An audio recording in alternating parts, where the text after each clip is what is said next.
If you close your eyes and let your mind drift back to a Saturday morning in the 1960s or 70s, your feet will almost certainly guide you down the high street, past the local butcher, past the green grocer, straight toward those heavy, familiar wooden doors. You didn't even need to look up to know where you were. The moment your hand touched that polished brass handle and pressed through the entrance, a completely unique world enveloped you. It was a sensory experience that millions of us shared, yet one that has completely vanished from the modern landscape. Before you saw a single item on the counters, you smelled it. It was a rich, comforting symphony of aromas that belonged exclusively to one place. The deep, warm scent of freshly roasted salted cashews and peanuts turning slowly under the warm glowing amber lamps of the nut counter. That savory richness mingled effortlessly with the sweet, sugary perfume of strawberry laces, pear drops, and chocolate eclairs wafting from the pick and mix section just a few feet away. And beneath it all, a clean, familiar baseline, the faint, comforting smell of floor wax on polished timber floors, and the subtle, powdery scent of expensive soaps and cosmetics from the nearby beauty aisle. For a child with a sixpence or a shiny quarter burning a hole in their pocket, crossing that threshold wasn't just going shopping. It was an entry into a weekly kingdom of possibilities. It was the ultimate weekend treat. F.W. Woolworth, or Woolies, as we so affectionately called, it was the undisputed heart of our childhood weekends. Whether you grew up in a bustling American suburb or a traditional British market town, Woolworths was the great equalizer. It didn't matter if your parents had a lot of money or were scraping by. Everyone walked those same wooden aisles, marveled at the same glass-divided counters, and experienced the exact same thrill of independence when handing over their pocket money to the clerk behind the register. Today, we are going to step back inside that lost world. We aren't just going to look at old photographs. We are going to recreate the entire journey. We will walk through the aisles, listen to the specific sounds of the weighing scales, revisit the forgotten items that filled our bedroom shelves, and rediscover why a trip to Woolworths was the absolute highlight of our week.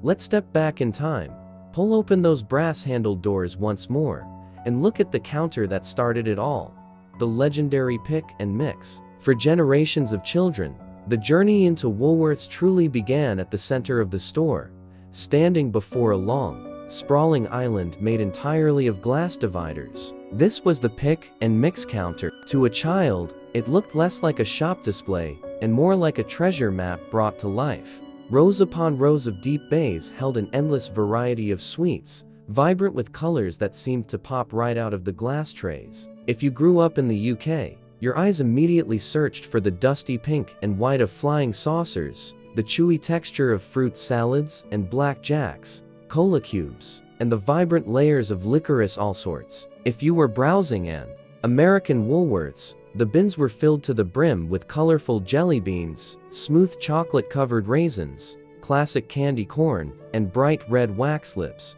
The strategy behind a successful pick and mix selection was a serious art form. You grabbed a small, empty paper bag, white or brown, with simple greaseproof lining, and began your calculations. You had to balance your desires against the small amount of change cradled in your palm. If you picked too many heavy, dense boiled sweets like pear, drops, or rhubarb and custards, your bag would feel painfully light, and your budget would vanish in seconds. But if you mixed in lighter treasures like pink shrimps, fluffy marshmallows, or airy foam bananas, you could fill that little paper bag right to the top. Once your selection was complete, you walked over to the shop assistant standing guard behind the counter. They wore a crisp, clean apron, often a light blue or checkered pattern, and a polite smile. They took your bag and tipped the contents into the metal scoop of a beautiful, heavy mechanical Avery scale. If you remember this moment, you can probably still hear the exact sound it made. A metallic, hollow thud as the sweets hit the tin tray, followed by the soft whir of the internal gears moving as the physical needle swung across the glass face of the indicator. The needle bounced once, twice, and then settled precisely on the weight. There was always a brief, tense moment of silence. You watched the assistant's face intently, holding your breath, desperately hoping you hadn't accidentally gone over your budget. If you had just enough pennies, the assistant would deftly slide the sweets back into your paper bag, Fold the top corners over twice with a neat, practiced twist, and hand it back to you. That little folded paper parcel felt warmer and more valuable than real gold. But Woolworths was much more than a candy shop. Once you had your sweet safely tucked under your arm, your feet naturally wandered toward the back wall of the store, drawn by a completely different sensory experience, one filled with bright cardboard boxes, plastic wheels, and the absolute height of childhood imagination. Leaving the sweet counter behind, you found yourself drawn naturally toward the toy aisle. Walking down this walkway was a completely different experience than visiting a modern megastore. There were no flashing digital lights or loud electronic noises. Instead, the aisle was a dense, colorful library of imagination, packed with cardboard boxes that smelled faintly of fresh ink and clean glue. If you grew up in this era, you remember the sheer tactile joy of checking the shelves for the latest arrivals. For the boys, the ultimate destination was the spinning metal rack or glass display shelf holding Matchbox cars. They came in those distinct, tiny cardboard boxes that looked exactly like real matchboxes, colored in bright yellows and greens. You would pick one up, feel the surprising, solid weight of the die-cast metal in your hand, and slide the inner drawer open just enough to peek at the painted enamel chassis of a tiny sports car, a miniature fire engine, or a tiny green tractor. Nearby,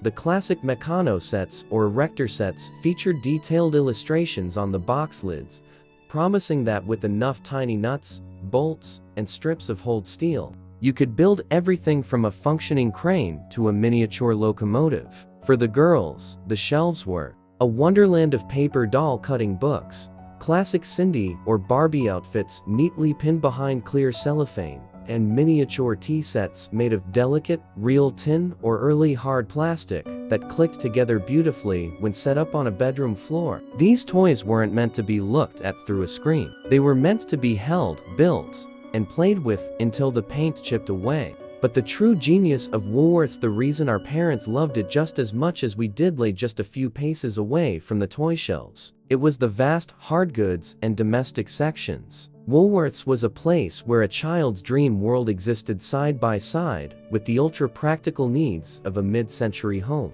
As you walked past the toys, the smell of cardboard gave way to the sharp, clean scent of ironmongery, paraffin, and fresh paint. Here, neatly arranged on sturdy wooden counters divided by small glass panels, were the building blocks of everyday life. Rows of shimmering brass screws, sorted perfectly by size. Heavy iron tin openers, sturdy, colored rubber hot water bottles, and stacks of pastel-shaded Pyrex baking dishes that would eventually hold decades of family Sunday roasts. There was a beautiful, comforting reliability to these items. They weren't designed with planned obsolescence in mind. They were heavy, robust, and built to last a lifetime. A housewife could walk in with a shopping list containing a ball of kitchen twine, a replacement light bulb, and a tin of button polish, and she would find them all within arm's reach, sold at prices that respected the family budget. It was this perfect balance of childhood wonder and household utility that made Woolworths the undisputed anchor of the high street. But as the afternoon rolled on, the store offered one more destination, a place to rest your feet, listen to the latest hit singles, and watch the world go by.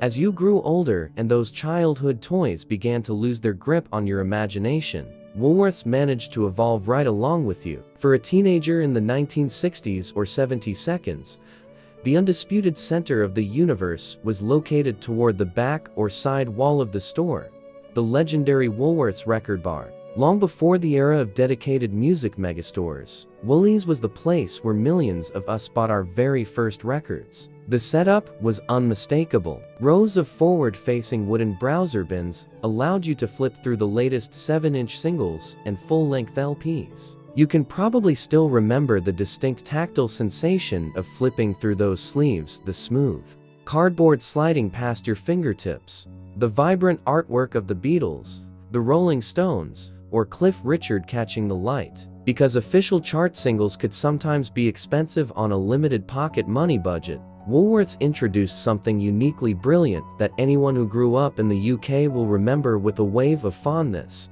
the famous Embassy Records label, and later, the Top of the Pops budget albums. These were budget-priced records featuring anonymous session musicians covering the week's biggest hits. They weren't always a perfect match for the original artists, but for a few shillings, you could take home a shiny black disc that filled your bedroom with the latest sounds. You would hand your money to the cool, stylish shop assistant behind the counter, who would slide the delicate vinyl out of its paper sleeve to check it for scratches before sliding it into a bright, striped paper Woolworths bag. If all that browsing, calculating, and music hunting left you tired, the store had one final, glorious oasis to offer: the in-store cafeteria or lunch counter. Walking into this section of the store brought an entirely new wave of sensory triggers. In the United States, it was the classic, long lunch counter lined with gleaming chrome and red vinyl stools, where the air smelled of sizzling bacon, grilled cheese sandwiches, and rich, freshly brewed coffee pouring from glass carafes. In the UK, it was a cozy cafe section where shoppers could rest their heavy bags and enjoy a pot of hot tea served in heavy, utilitarian brown ceramic teapots, accompanied by a perfectly toasted tea cake or a decadent, towering Knickerbocker glory in a tall glass. Sitting on one of those fixed stools or vinyl chairs, watching the busyness of the shop floor unfold around you, there was a profound sense of community. You would see young mothers resting their feet, elderly gentlemen reading the weekend newspaper over a cup of black coffee, and teenagers eagerly comparing the records they had just purchased. It was a bustling, living tapestry of the neighborhood, all gathered under one roof, enjoying a moment of shared comfort. But every Saturday afternoon eventually had to come to an end. As you gathered your paper bags and walked toward the exit, you had to pass the final, bustling checkpoint of the Woolworths experience: the long rows of central checkouts and the wonderful staff who operated them. Your afternoon journey through the aisles always concluded at the front of the store, standing in the checkout line. This wasn't like modern shopping, where you quickly scan your own items at a cold, automated machine. At Woolworths, the checkout was a deeply human ritual. You stood in line, holding your paper bags tight, watching the cashier operate a massive, beautiful mechanical cash register. These machines were marvels of engineering, covered in rows of solid plastic buttons. The cashier would press down on the keys with the sharp, rhythmic precision, and with every single item, the machine would emit a loud, satisfying clunk clunk, followed by a sharp bell chime as the total was tallied. Finally, they would hit the heavy chrome total bar, and the cash drawer would pop open with the dramatic, metallic bounce. The people behind those registers weren't just employees. They were familiar faces from the neighborhood. They knew which sweets you liked.